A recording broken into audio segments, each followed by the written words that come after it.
Halo teman-teman info fotografi, apa kabarnya? Semoga dalam keadaan sehat selalu. Saya Encecin dan hari ini saya akan sharing pengalaman saya tentang lensa dari Tamron, yaitu lensa super telephoto zoom 150 mm sampai 500 mm untuk kamera Fujifilm X.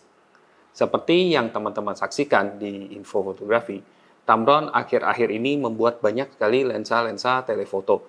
Bukan hanya untuk Sony E-mount, tapi sekarang juga membuatkan untuk mount yang lain, seperti Fujifilm X-mount dan juga Nikon Z.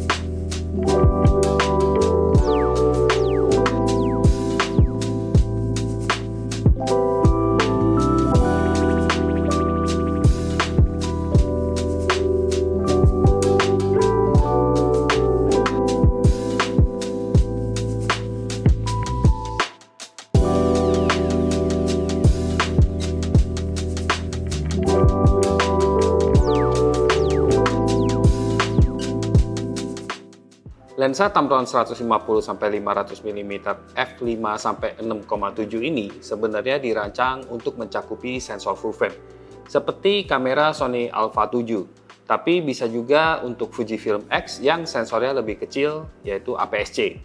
Ada plus minus yang ditimbulkannya. Plusnya adalah lensa full frame biasanya akan lebih bagus dan merata ketajamannya dari bagian tengah frame sampai ke ujung frame. Dan juga lebih minim vignette kalau dipasang di kamera APS-C. Keuntungan yang lain adalah dengan adanya crop faktor 1,5 kali di kamera APS-C, maka jarak fokal lensa menjadi ekuivalen dengan 225 sampai 750 mm.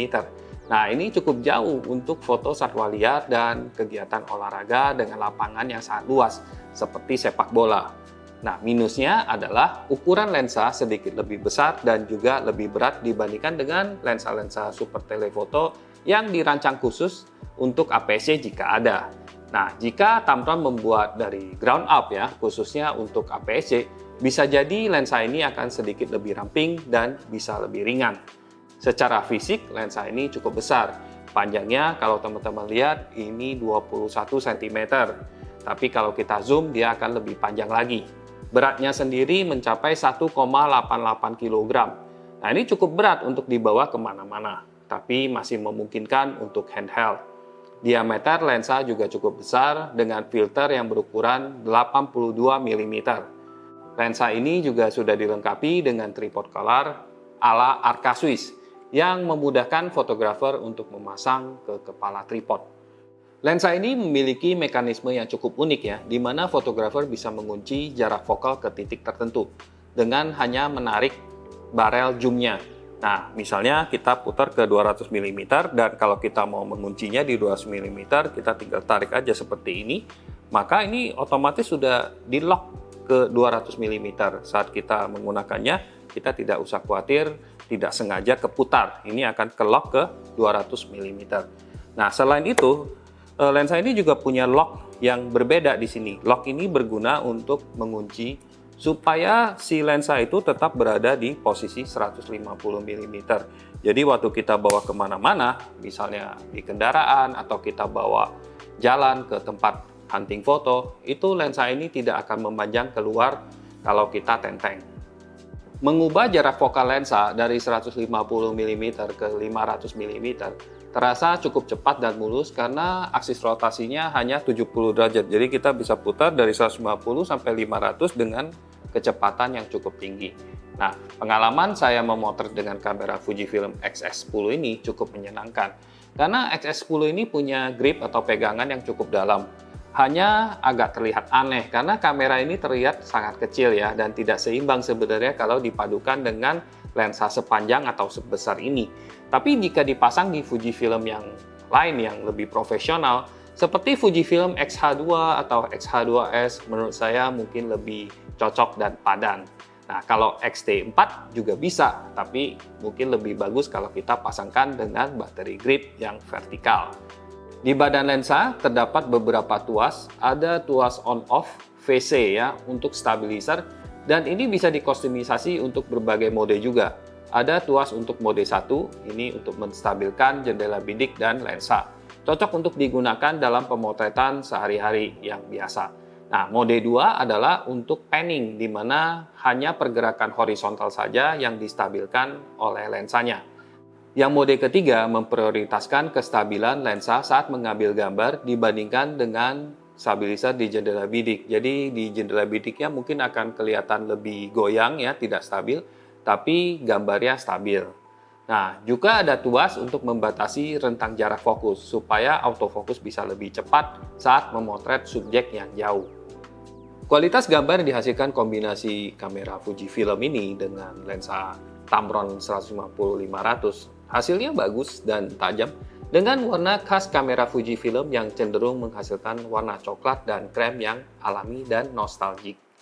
Beberapa fitur yang membantu meningkatkan kualitas gambar adalah coating fluoren di bagian depan lensa yang mencegah debu, air, dan kotoran yang menempel.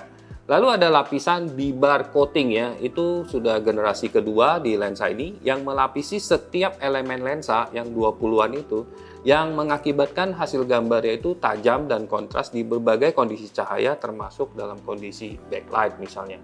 Jangan lupa lensa ini juga punya VC atau vibration compensation yang sangat membantu saat kita memotret di kondisi kurang cahaya atau saat kita zoom ke 500 mm. Nah, waktu itu sangat dibutuhkan kestabilan yang bagus dan memastikan bahwa kualitas gambar yang kita ambil itu tajam.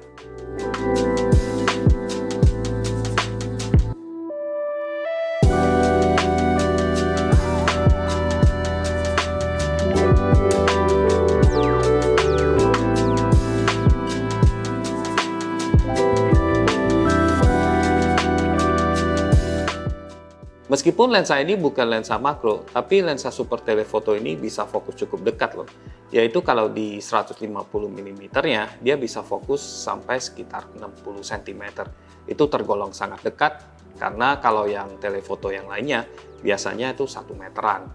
Nah, kalau kita zoom ke 500 mm, itu jarak fokus minimumnya memang agak sedikit lebih panjang, kurang lebih jadi sekitar 2 meteran. Tapi masih tergolong cukup dekat untuk ukuran lensa super telefoto. Karena kemampuannya bisa fokus cukup dekat, maka teman-teman bisa menggunakannya untuk foto detail atau subjek yang cukup dekat juga. Bagi teman-teman pengguna kamera Fujifilm X, mungkin juga akan mempertimbangkan lensa dari Fujifilm itu sendiri, yaitu Fujinon 150-600 mm dengan bukaan f5,6-8.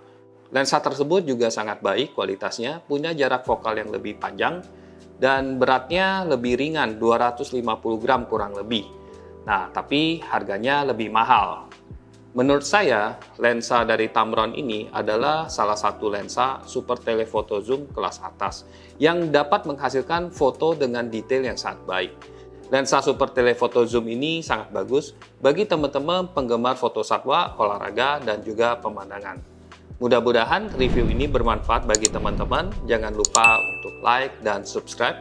Dan sampai jumpa lagi di video review berikutnya. Oke, bye-bye.